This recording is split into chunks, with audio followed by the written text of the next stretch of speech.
Who keeps the vision in sight? Inside African shows the story true. Leidesdorff rose and we rise too. Who built the town before the gold dust flew? Leidesdorff, our Crucian knew. Mr.azah filmed so the world can see. Phenomenalized community sings harmony. Welcome to Inside Africans, your passport to a global legacy. I am Mr.azah of the Phenomenal Life community. From Accra's bustling markets to the jazz echoes of New Orleans, I cross skies, rails, and back roads to spotlight the African diaspora and our ancestral home. Each episode honors our people, our communities, our culture. The innovators, elders, and everyday heroes shaping tomorrow. If we don't tell our stories, others will, and they won't sound like this. Stay phenomenal. The journey starts now. Mr.azah sails in with the camera bright. Phenomenal life crew keeps the vision in sight. Inside Today, African, we meet William Alexander Leidesdorff, sea captain, entrepreneur, diplomat, and one of the architects of early San Francisco. Many call him America's first black millionaire. His story begins far from California on a sugar island in the Caribbean and ends in a city that mourned him like a founding father. Before I dug into the archives on William Alexander Leidesdorff, I headed to San Francisco to meet Bivet, a local historian and tour guide whose specialty is the overlooked black roots of this city. She has been called a walking encyclopedia of African American contributions to San Francisco's streets, schools, and skylines.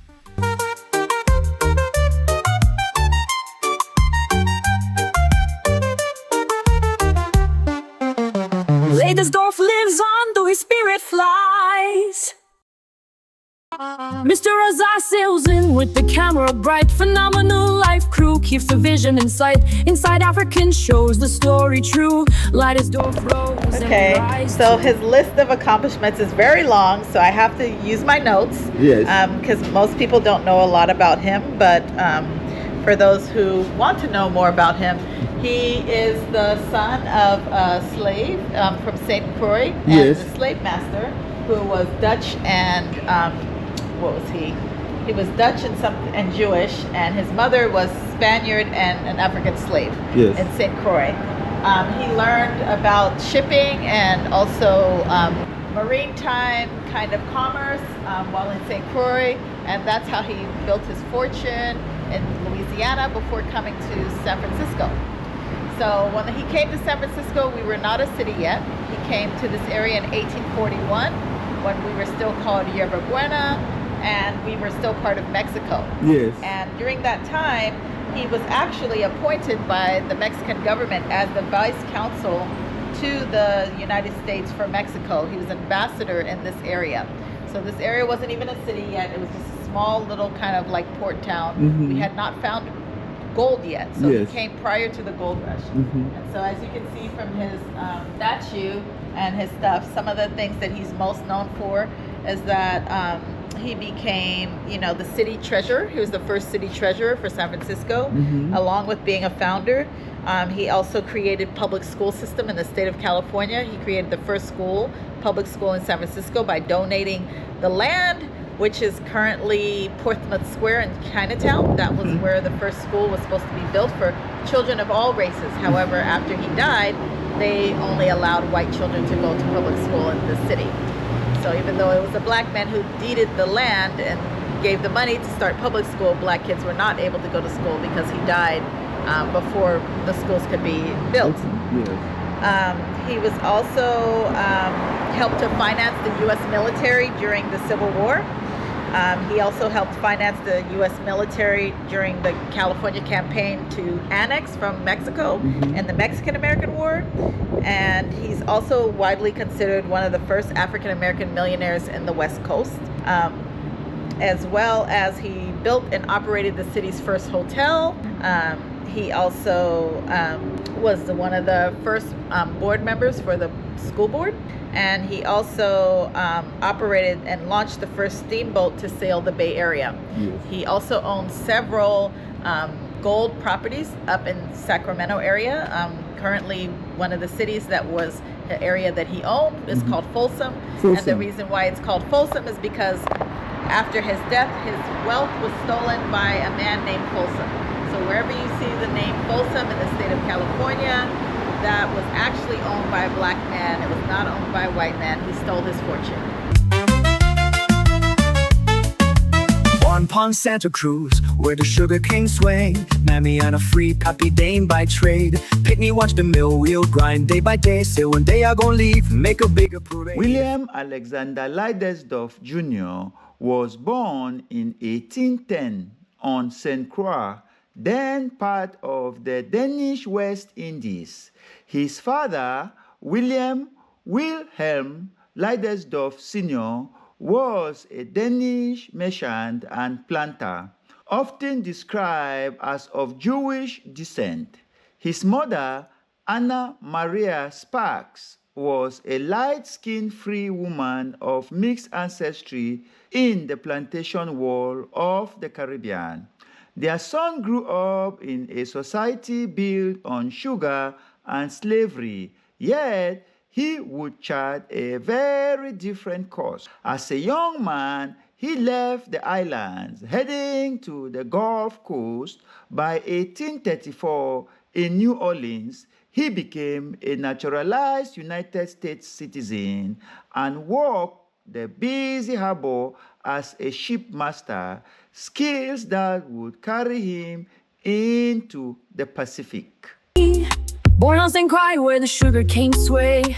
Mother Anna was free, father Dane by trade. A boy by the mill, watch wheels grind all day. I'll leave this island and make a brighter way. Down in New Orleans. In New Orleans, Leidesdorff built a reputation as a capable mariner and trader. Some accounts say an engagement to a local woman ended when her family discovered his African ancestry.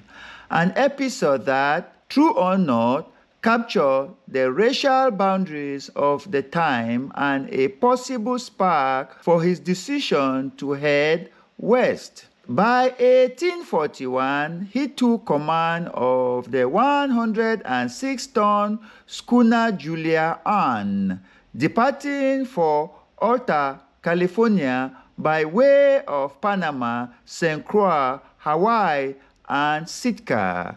His destination, a tiny village called Yerba Buena. Yerba Buena Cove, only shanty and sand. He opened City Hotel, toward the bell and they land. Run the first steamboat, paddle beat like drums. Show the bay what a black mass can become. Leidesdorff sailed into Yerba Buena Cove in 1841. Then a settlement of a few dozen families hugging a windswept bay. He quickly pivoted from captain to merchant, moving hides, tallow, lumber, and supplies between California, Mexico, and the Hawaiian Islands. He started stacking first prominent hotel in Yerba Buena, the City Hotel near Clay and Kenny in 1846. One of the first waterfront warehouses. He helped organize civil life, serving on the town council, city treasurer, and the first school committee as the village became San Francisco in 1847.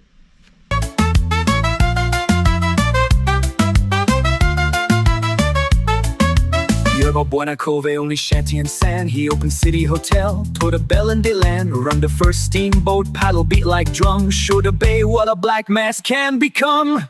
In 1847, Leidesdorff acquired a small side-wheel steamboat, later known as the Sitka.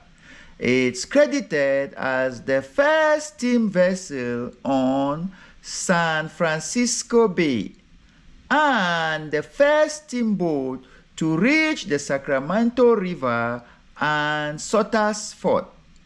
Imagine seeing paddle wheels churning across waters that had only known sails and oars. The boat was tiny, under 40 feet, but symbolic, a signal that the Sleepy Cove was becoming a commercial port. Over banjo, vamp for soft percussion, Leidesdorff plant, Kano Charbon on Rancho Rio, 35 tons an acre in the golden glow. Vice console bat shine, flag rise, high school bell ring where the plaza lies. Now they were To anchor his future, Leidesdorff pursued citizenship and land under Mexican rule.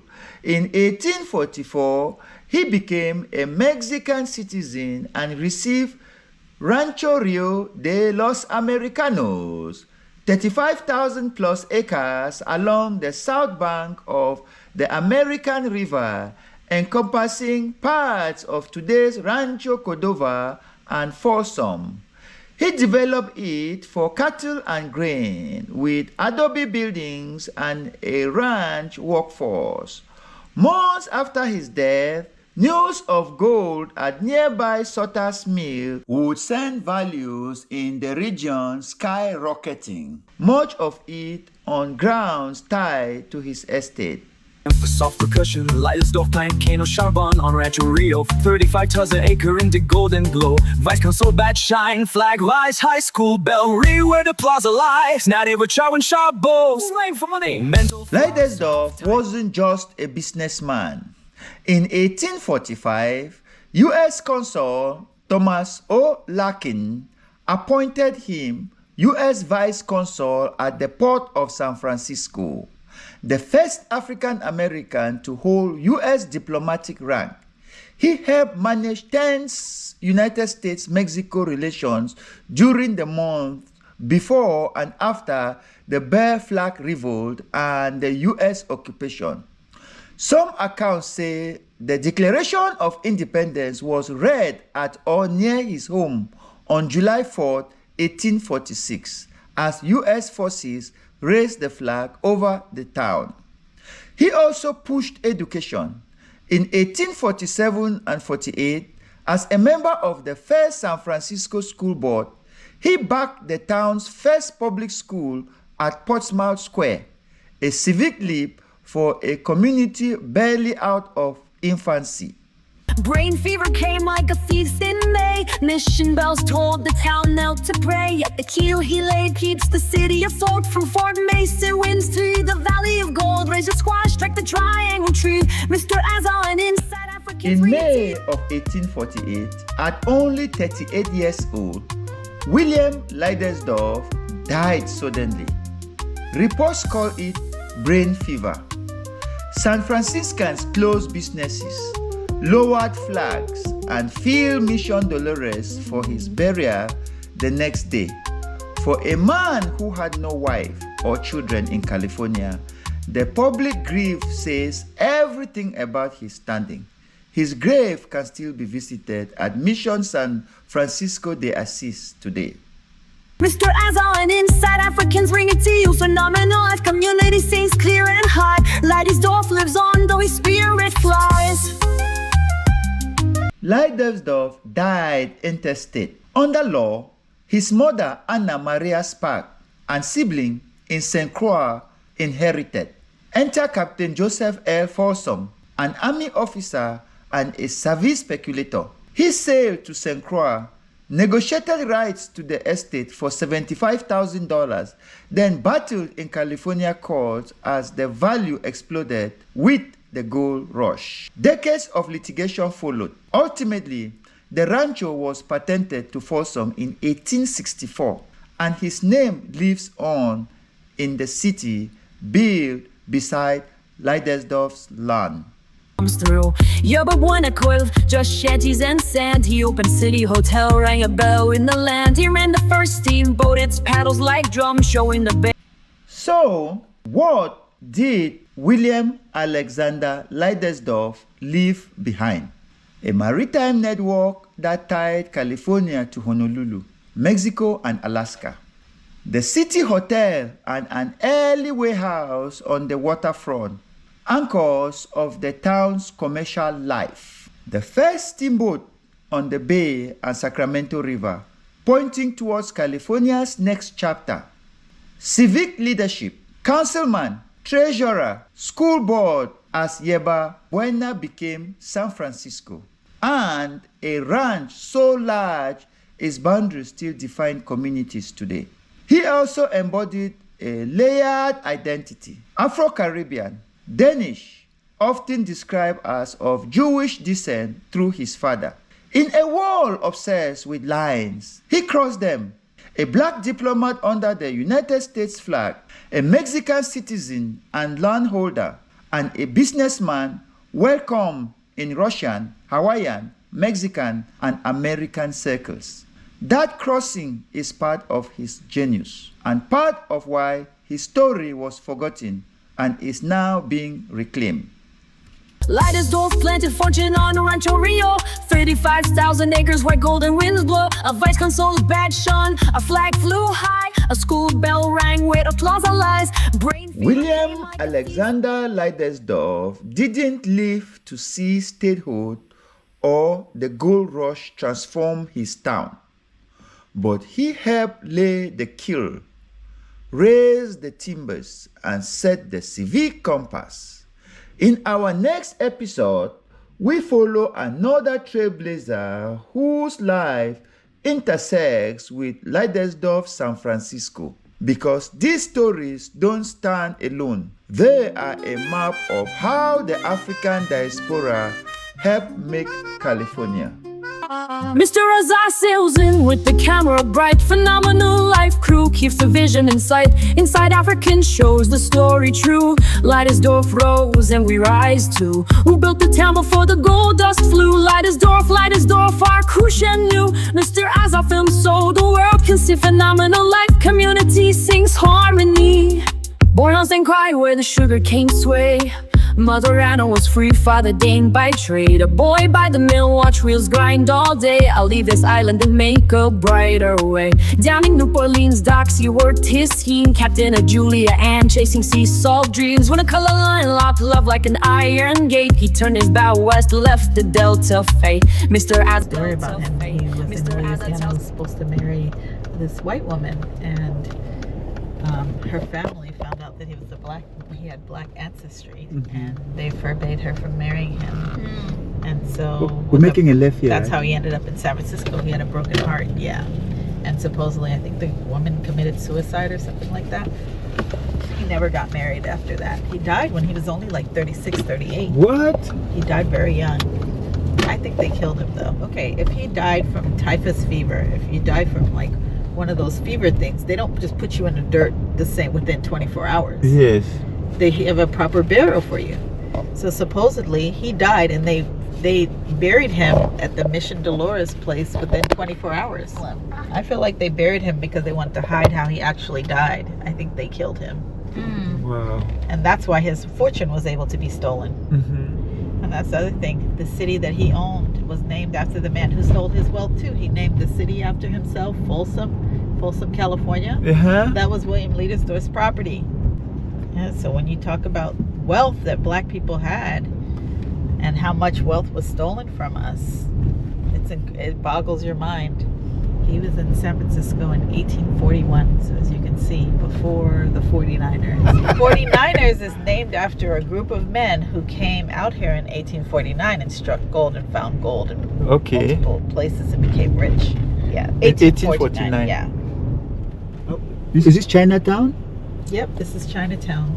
So there's a marker for him in Chinatown too. We can actually drive by that before we go to the one. So, but most people don't know is the first black church was actually in Chinatown, and our black business district was actually Chinatown before Chinatown.